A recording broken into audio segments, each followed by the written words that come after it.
Hey gang, we're getting close to race time. I am so pumped. It is getting really close to the bone now. We're just probably a week and a half away from the first EWXC. That's 2 weeks away from the first GXCC, and that's just over a month away from the first Farm Jam. So I am more than stoked, and the build-up is happening nicely. You can see what's happening behind the scenes. Last week we checked out a couple of the guys' rides to get up close and personal, and we are going to get much more in-depth as the weeks go on. But I also said that we've been contacted by the factory Husky squad. Fred Fenton himself gave us the big tip of the hat, invited us along. That's Hollywood Hills and LiveX as part of the mainstream media to go in and check out his new squad. So what did we do? We grabbed our stuff, went on down the road, and this is what went down. This is the 2021 Factory Husky team launch.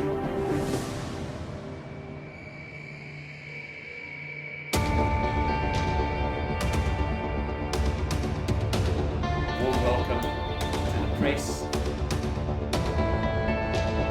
What today's all about is very simple. You guys came here to eat lots of pizza, have lots of snacks, drink lots of nice cold drinks, and meet our riders. So Hollywood Hills is trying to get out there and meet what is happening in the industry. Fredo, you and I have been chatting for many, many years. You've got great riders, you always have. But this year, something's a bit cleaner. You've sharpened your blade, as I like to say, eh? I like that description. Can I use that? Yeah, straight. Take it. That is absolutely where we are. We've really sat and thought carefully. You know, we've gone through a lot of great riders, and it's been fantastic. You know, if I look back, and I still miss him, but it's because of injury, the likes of a Kenny Gilbert. Yes, he can't be here this year. But what we really looked at is, what are we going to do going forward? And we retained 2 riders from last year, that being Brett Swanepoel, double champion. I mean, what an awesome rider, what he's done for us. The season last year was nuts. Absolutely. And you know, everybody says, oh, but this happened and that happened. Well, it happened to everybody. And Brett was just out there and he never gave up. So, you know, to retain Brett and to have the privilege of having him back in the team is fantastic. So we know Brett Swanepoel, we know what he can do, but Bretty, you've been on factory squads for a very long time now. But now, what I'm going to ask you about is 450. I didn't see that coming. I thought you were going to stick with the 350. Yeah, during last year, near the end of the season, I said to the team, let's just try. Then can I test the 450? So for like a few weeks or so, I tested one, and I honestly feel like the bike's feeling even better than the 350. So I was like, yeah, definitely, not even a question. And now I'm just super amped to get racing this bike. It's funny, you know, because through your days on other brands, you were a bit of a rever. You know, those 250s and 350s, you only make the power at the very top end. 450s, the power's kind of all over the place, isn't it? Yeah, I've done a few like setups and that on the 450 and been working a bit on it, and I found like it almost suits my riding style a little bit better now more recently, and I think that also has changed a bit coming from enduro riding the 300. You have to be a bit more smoother, so yeah, I just think there's really excited about what I can do on the 450. Look, we're hanging by your 450, but talk to me about the enduro bike as well. 450 and 300 smoker, they actually make a similar kind of amount of power, but in different places. No, for sure, and also going back to like from racing the 350, I found it a lot easier to transition from the 450 to the 300. So yeah, I've just actually really been enjoying both, and I try and mix it up quite a lot.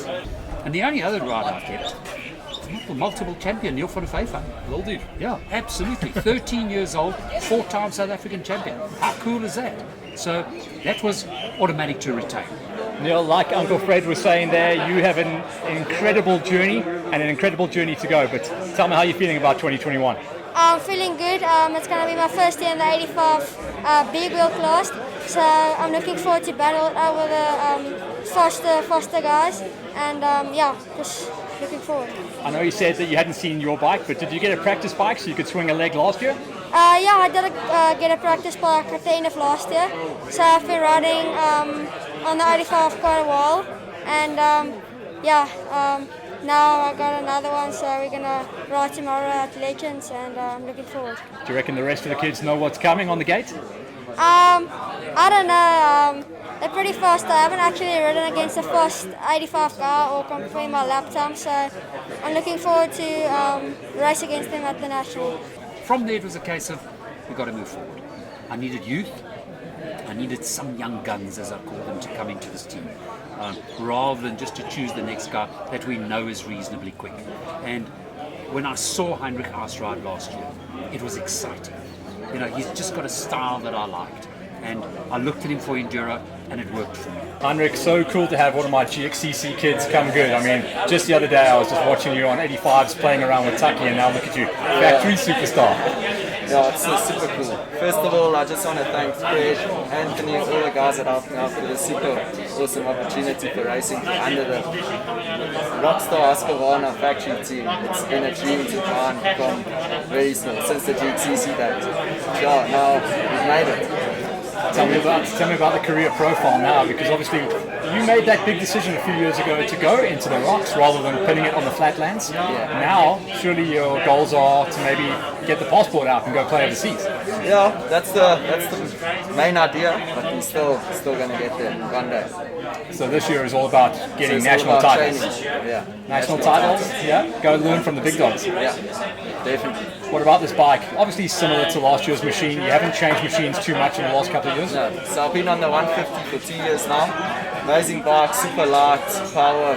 For my weight, power is 100%. And I'll be racing in the E1 class.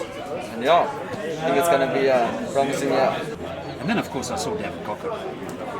No brainer. This is insanity, and he's just a kid that goes out there.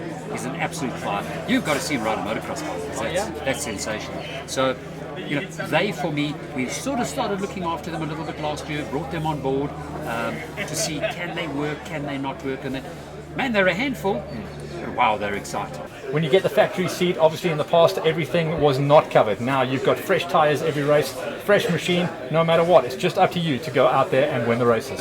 Yes, it's the best feeling, and I am so grateful for Husqvarna South Africa for helping me out. Number 2 spot last year, pretty much the man to beat at the GXCCs when the bike was working. And I know you had some issues with the machine last year, but this year, obviously on the gate, GXCCs you want to win every single time, Nationals you want to win every single time.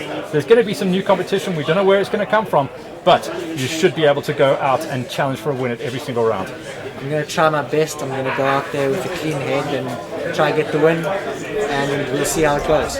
I checked Dev last year and I thought if he gets one of those factory seats, and the right factory seat as well, because he needs to be looked after. Yeah. In a way, he needs to be calmed down. Absolutely. got to calm him down. Yeah. But I think we can do that for them. Yeah. And you know what? The beautiful thing is, it's funny, as I grow older, I become more patient. I thought it's the other way around. You know, and I used to be very hot-headed. You've got to go and do it now. You've got to go and do it. I don't expect much from them this year. I want them to come into this team and learn what it's like to really ride in a proper team and to get the right support, to look after the machine, to make sure the checkered flag is where you've got to get to. You can't get there without the machine. And that's what we got to breed into Davin and into Heinrich. Because both of them, it's a case of, you know, it's full gas and let's go. So, yeah, I'm excited about that. And then I'm probably the most emotional about my motocross ride. You know, many years ago I worked with David. And there's no question, the person that was wrong was me. At the time, of course, with I, but yeah, Big guy to admit that. yeah. But David kept coming to me and saying, I can't ride one class. And I said to him, David, we don't have space in our team for you to ride 2 classes. Remember those years? Yeah. And he kept saying, I can't sit in a pit. You know, you've got to think about it. Mate, you've been to how many motocross races? If you're an MX1 rider, you could have your first moto at 11:15 in the morning and your next one at 4 o'clock in the afternoon. This guy goes nuts. David goes bonkers. He doesn't know what to do with himself. He's got to keep that momentum going. And the beautiful thing is, although he's moving to that 30 age mark, he's fit, he's strong, he never gives up. Tell me about the journey the last couple of seasons. A couple of different brands, but it's cool to see you back on Husky. It seems to be a good fit. Definitely, yeah, you said a couple of brands, definitely the two brands specifically. And I returned from the UK or for racing overseas in 2014 to join Fred's setup. And we had a good go at it. Challenging times, I was trying to find life out. You know, it was difficult. I left my family on sleep and all that. So during that process, we just parted ways basically, and I needed to go. Fred was doing his own thing as well, and whatever. So since then, I had a really successful 4 years with another brand, and I learned so much, grew in every direction I needed to. And you know, 4 years is also a really long time doing the same thing and all that. So towards the end of this 2020 season, I really did, you know, fine-tune myself as a rider and an athlete, I learned a lot about myself and the direction I really want to go to. And I felt like the opportunity I had joining here was really suited and it gels with who I am and my goals going forward.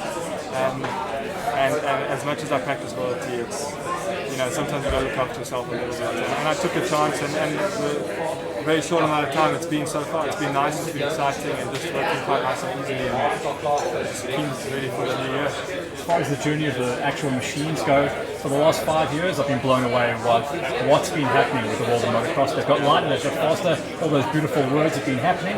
But I've kind of been looking at you and scratching my head going, are you ever going to focus on 450 or 250, or for now, is it just both until whatever? Pretty much. I seem to gel on both the bikes. I think the 250 we've proven I'm suited for that bike specifically, but the 450, like you said, they're developing so well. They're getting lighter, they're getting more powerful, but smoother as well. And I'm not a gym bunny by any means, so a 450 is a bit of a weapon at times. But the way they're developing is just so exciting for me because I have got a bit of a smoother style that suits the bike, and I just don't like muscling the bike too much. So as much as we're working on that, trust me, this weapon right here is light and very smooth on the power delivery, and it's really gelling at the moment. So excited, and who knows where these are going to go one day, but at the moment they blow my mind on how good the bikes are, and this one specifically, I'm just gelling nicely, and I'm excited for it. It's good. I just said to him now, he looks younger than he did last year. Absolutely, and I think he's fitter, and he's so excited, and he's coming to a team. David, you know him, the quiet guy, operates with Shannon, the two of them go and walk on their own and that kind of thing, and he wants that surrounding, and that's what he's going to have this year. Two riders in the pit, and Carl from Elite Racing Cape Town at the races looks after Neil. David has got Anthony exclusively. It's a one-on-one, those two, and they started working together fantastically well. And I said to David, I did a little briefing with him early on, and I said, David, a happy rider is a fast rider, and we want to make you happy. And although we don't have big money this year, we're going to push it, but we'll never compromise on what they're going onto the track. I might cut back when they lose their fourth cap and say you can't have a fifth or something, but what they need on their machinery, what they need to go out training with, and what they need to go out practicing with, they will get from this team.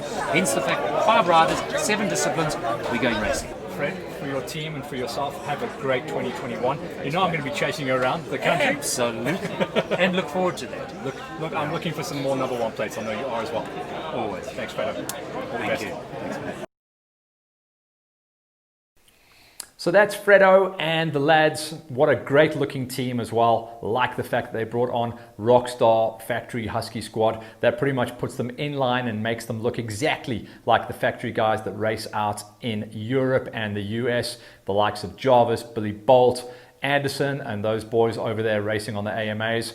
Proper cool looking bikes, really nice work, good finish, and I like the look and feel of the team. Nice people as well. So that's the first of the official launches, which means we're at the beginning of silly season. We're expecting to see the launch of the KTM squad in the next couple of days. And then, of course, the big news on the industry has been the talks about the Kawasaki's. I've got a couple of sneak peeks of them at the moment, but I'm only going to launch that when Captain Pepper tells me I've got the, pun, green light.